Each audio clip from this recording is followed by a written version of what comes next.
கலைஞருக்கு பிறகு இந்த கட்சியினுடைய தலைவர் என்ற நிலை அறிவிக்கப்பட்ட பொழுது 2 கோடி மக்களும் ஒரே நிலையிலிருந்து தளபதி மு.க. ஸ்டாலினை ஆதரித்தார்களே. எந்த அளவுக்கு 71 வயதில் in what capacity he has occupied such a post. இவ்வளவு பெரிய தாரத்து பண்ணிருக்கார். இதெல்லாம் இல்லையா? ஆனால் வாய் பிடித்ததோ மாங்காய் பிடிச்சதோ ஒன்று ஒரு பிரதமர் பேசுகிறாரே, நியாயமா? எனக்கு புரியவில்லை. அவர் ஏன் எங்களையே தாக்குனீரே? உங்களோட அது ஏடிஎம்கே உங்களுக்கு இஷ்டக்காரனா கஷ்டக்காரனா? அவங்கள பற்றி ஒன்றும் சொல்லலையே. உள்ளவா உள்ளடி வேலையா நடக்குதா? இப்படி போட மாட்டு சந்தையில் விட்டுருன்னு அப்படி பேட்டுவான். என்னாச்சு? ஒரு நாள் பேசலையே. ஆனால் எங்கள் வேலூரில் மொத்த நாள் அவங்க அந்த பிஜே கேண்டிடேட்காரன் ஜெயலலிதா எம்ஜிஆர் படம் போட்டு நோட்டீஸ் வச்சுருக்கான். பிரஸ்கார் என்னை கேட்டான் வேலூரில், என்ன சார் இப்படி போட்டிருக்காங்களே? என்ன அது அதிமுக வராத ரோஷன் எனக்கு ஐயா வருது, ஆளை வெளியாகட்டான். ஆக இன்னும் தொங்குறீங்க. அவரு எடப்பாடி ஏறு கட்டி போவாயே அண்ணேன்னு பாட்டு வாங்கிடுவாங்க. ஆகியனால ஒரு பிரைம் மினிஸ்டர் 10 வருஷம் இருந்தோம், போடான்னு போடல. இவ்வளவு பேருக்களெல்லாம் ஒரு அதாவது ஸ்டாலின் குடும்பத்தை ஒழிப்பேன், திமுகவையே ஒழிப்பேன்.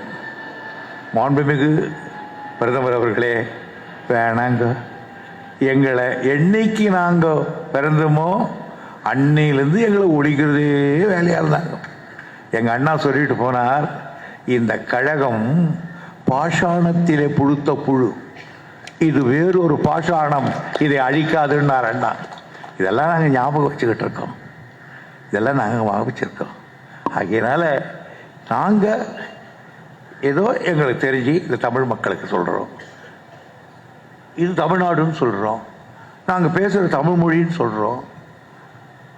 இந்த மொழியிலிருந்து தான் தெலுங்கு போனது, இந்த மொழியிலிருந்து தான் கன்னடம் போனது, இந்த மொழியில் தான் மலையாளம் போனது, இந்த மொழியில் தான் துளு போனது.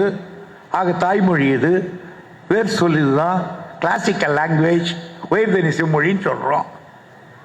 அட மற்றவனுக்கு வந்தால் பரவாயில்லையா ரோஷம்? இந்த கவர்னருக்கு நான் வந்து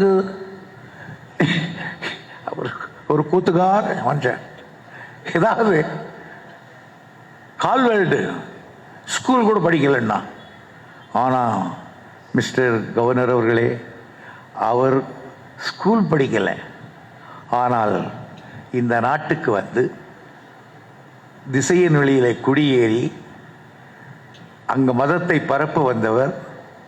இயேசுவை சொல்வதற்காக தமிழ் படித்து, தமிழில் இருக்கிற கிராமரை படித்து, இந்த தமிழுடைய சொற்கள் வேறொன்றில் கலந்து வருவதை பார்த்து, இவரை போலவே கட்டார் என்கிறவர் ஆந்திராவிலே தெலுங்கு படித்து அதை ஆராய்ச்சி பண்ணியிருந்தான். இன்னொருத்தவங்க கன்னடம் மலையாளம் வந்தான். அவங்களெல்லாம் பார்த்து இதுக்கு என்ன பேர் அப்படின்னு கேட்டார். இவர் தலைன்னா, தெலுங்கான கேட்டேன் தலைக்கான்னா, கன்னடக்கான தலைன்னா, மலையாளி தலைன்னா. ஆக தலை ரூட்ஸல் இருக்கு.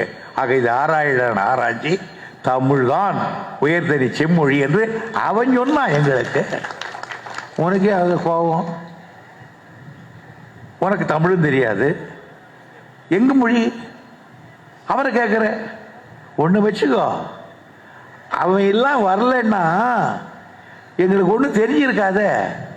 தமிழை எங்களுக்கு தெரியலையே, இது என்ன மொழின்னு தெரியலையே. அவன் சொன்ன பிறகால் தான் எங்களுக்கு தமிழ் 3 இடைகள் கொண்டு சொல்கிறோம்.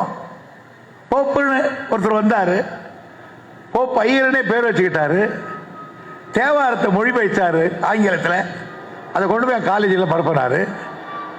சீபன் பாகுன்னு ஒருத்தர் வந்தார், தரங்கம்பாடிக்கு வந்தார், அச்சுக்கு கொண்டு போனார், திருக்குறளை கொண்டு போய் ஜெர்மன்ல அச்சடித்து முதலாக திருக்குறளை அச்சேற்றியவன் சீகன்பாக் என்ற ஒரு பாதிரியார். இன்னொரு பாதிரியார் ஜெர்மன்ல இருந்து வந்தாரு, நேரா போய் திருநெல்வேலி அடைஞ்சாரு. அந்த கலெக்டரை பார்த்தாரு, இந்த ஊர்ல ஒரு அரிக்கமேடுகிற இடம் எங்க இருக்குன்னு கேட்டாரு. எதுக்குன்னு கேட்டான், 1500 ஆண்டுகளுக்கு முன்னால் மனிதர்கள் வாழ்ந்த இடம் அங்க இருக்குதுன்னா. அவன் அது எப்படிதான் படிச்சான்னு கேட்டான். அவன் ஒரு ஆர்டிகல்ல படிச்சுட்டு கப்பல் ஏறி 4 மாதம் கப்பல் ஏறி வந்து இறங்கி அவன் வெள்ளக்காரன் போய் கலெக்டர் பார்த்து தோண்ட ஆரம்பிச்சான். அதுல இருந்து குன்னும் வெண்ணும் மனையும் மனித கூடுகளை கிடைத்தது. அதான் ஃபர்ஸ்ட் ஆர்காலஜி கொண்டா அரிக்கமேடு ஆராய்ச்சி. அரிக்கமேடு ஆக அவன் வெள்ளக்காரன் வந்த பிறகால் தானையா எங்களுக்கு இது உடம்பு பற்றி தெரிஞ்சது. காயமே இது பொய்யாடா காத்தடைந்து பையாடான்னா இல்லையே, அது பாடியை சொல்லி கொடுத்தான். அவன் தானே எங்களுக்கு இங்கிலீஷ் சொல்லி கொடுத்தான். அவன் தானே எங்களுக்கு இங்கிலீஷ் வேர்ல்டு சொன்னான். அவன் தானே அமெரிக்கா கண்டன் சொன்னான். அவன் தானே கப்பல் சொன்னான். அவன் இல்லைன்னா நாங்கள் என்ன இது ஆகிறது? என்ன சொல்லிடு, நீங்கள் என்ன பண்ணீங்க? வேதம் 4, அதில் பிராமணன் சத்தியன் வைசியன் சூத்திரன் அவனுக்கு இருக்கா. இந்த பிராமணன் இருக்கிற இடத்துல யாரும் 3 பேர் போகக்கூடாது, செருப்பு போடக்கூடாதுன்னு ஒன்று இது வச்சுக்கோ. இடுப்புக்கு கீழே தாயா இந்த ஜாதி வேட்டி கட்டலாம், இந்த இடுப்புக்கு கீழே தான் கட்டலாம். செருப்பு போடக்கூடாது. அவன் வீதிகளில் அவனை இடுப்புக்கு கீழே துண்டை தூக்கி தோளில் போடுறான்னு சொன்ன பெரியவர் எங்கள் தந்தை பெரியார் அவர்.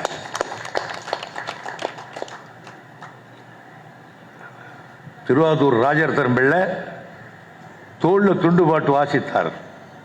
வாசிக்க முடியாதுன்னா பெரியார் சொன்னார், துண்டு போட்டு வாசிடான்னார்.